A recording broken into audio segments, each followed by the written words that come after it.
This Angel Reese situation shows why black women have it harder than anybody on earth. I do not care. We have it harder than anybody on earth.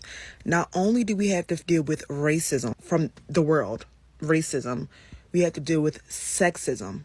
So not only am I dealing with racism, I'm dealing with sexism. And not only am I dealing with sexism, I'm dealing with racial biases from my own people. Just because you say something a bunch of times does not make it more true. I just want to start there. Let's go ahead and get into the rest of the video. Because of my skin tone. Like, I feel like this Angel Reese situation, this Megan Thee Stallion, DDG, and Halle situation just points out what women have been saying, especially black women, especially dark-skinned black women have been saying for our entire lives. Only do we have to fight off racism, we have to fight off sexism from our men, and sometimes prejudiced behavior from our own men. Like, we're fighting everybody. Black women have no allies. We have no safe space. Who do you go to but another black woman? And sometimes we don't even have that. Even with her successes, she's still having the black woman experience. She's being smushed under the thumb of racism, and then she's being double.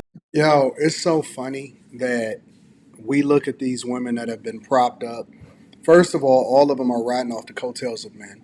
But more importantly, every single person that she's just named is a perpetual victim, meaning that it's always their fault, even though they're the ones that started.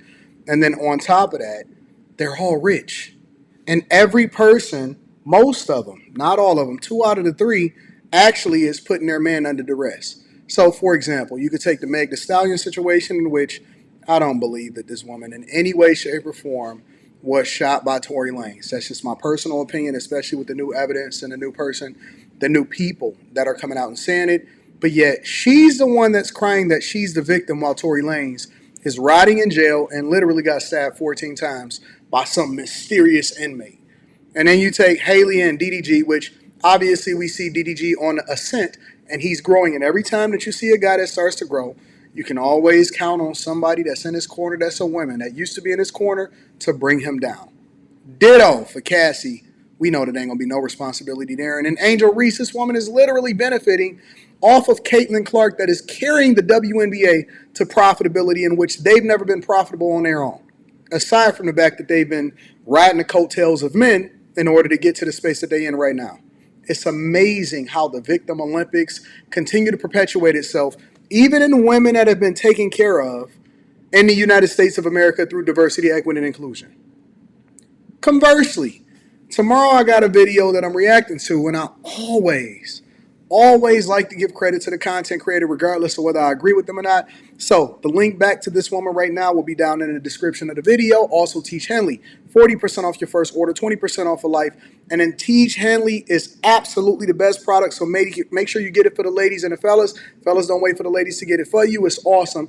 And then also make sure you guys tap into the Patreon and subscribe to the channel. Now, here's the biggest thing about it. So let's break it down person by person that she used as an example.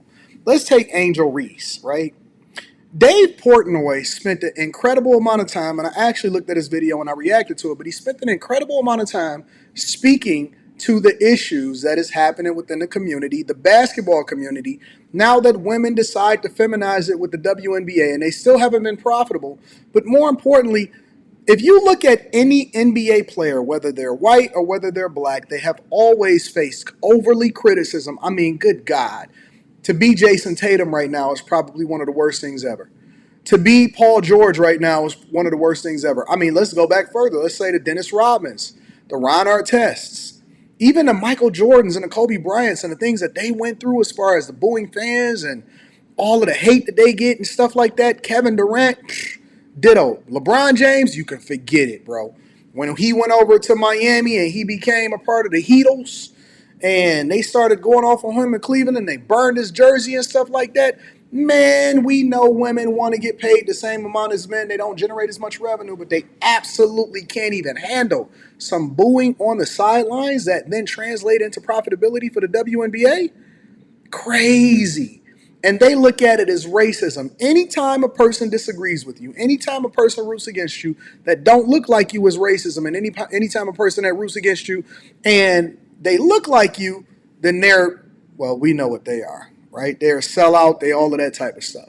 But let's continue. So then she named Megan Thee Stallion, who, by all accounts, lied to Gayle King immediately, went on a press run, lied to Gayle King, and then it later came out, even through admission through her own mouth, that she was lying that she did not sleep with Tory Lanez, which should have disqualified her in the first place, because the credibility of the main person that is accusing the person of shooting them, and now we got new information that's basically saying that he wasn't the person with the gun in the first place. And then Halle and DDG. I don't even want to talk about an ongoing investigation in the situation, but we know that DDG is winning. We know that he got super visibility. We know that, I will tell you this, right? Because DDG is still young, obviously in his 20s. I will tell you this. DDG's biggest obstacle will be the person that he had a child with. DDG's biggest obstacle will be the person that he had a child with. Facts. Not even remotely kidding. I'm being absolutely honest. DDG is in trouble. And I hope that everything works out for him. I hope that everything works out with him. But that man going to have a lifetime of having to deal with a woman that is basically accusing him of stuff in order to try to take him down.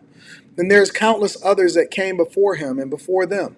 But more importantly, how are black women victims when they get all of the opportunity, had all of the education, is the most educated allegedly, even though we know that they're just the most in debt and the most enrolled.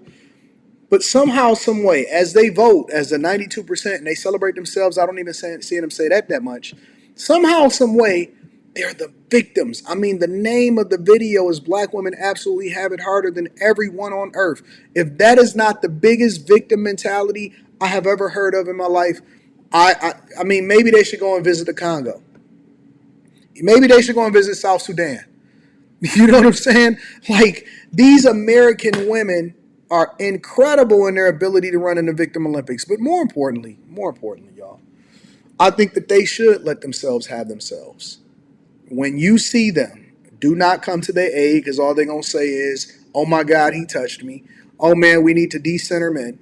I know a guy, and I was telling people earlier today, I know a guy right now that is dealing with hell and high water of a woman that he used to talk to when she was a baby mama, a single mother, and he decided to divorce her, and she can't stop talking about this dude online, trying everything in her power to try to ruin his reputation and to ruin his life. It's so messed up. And I know this guy personally. It's tripped out. I was having a conversation with my brother about it. And I think that society is getting worse. I think that my generation and getting married was probably, as a guy that was born in the 80s and raised in the 90s, I think that my generation and relationships was probably the last of a dying breed. And at this point, when you see all of these women that's basically being using social media to empower each other to stay single, to empower each other to run in the Victim Olympics, when you see all of this stuff happening, you can't help but to think that maybe it is over. Maybe that is the end of the story. Maybe we at the end of the line. Maybe black men are under attack by black women. White men are under attack by white women. White men are under attack by black people. White women are under attack by black people. And that we just all just realize that all of us are basically hating each other so much culturally that is no way for us to come back together and make this right. Not going to hold hands. That's it. Make sure y'all tap into the Patreon. Link is in the description. Teach Henley, 40% off your first order, 20% off of life. I love you. I appreciate you. Let me know what y'all think inside of the comments, family.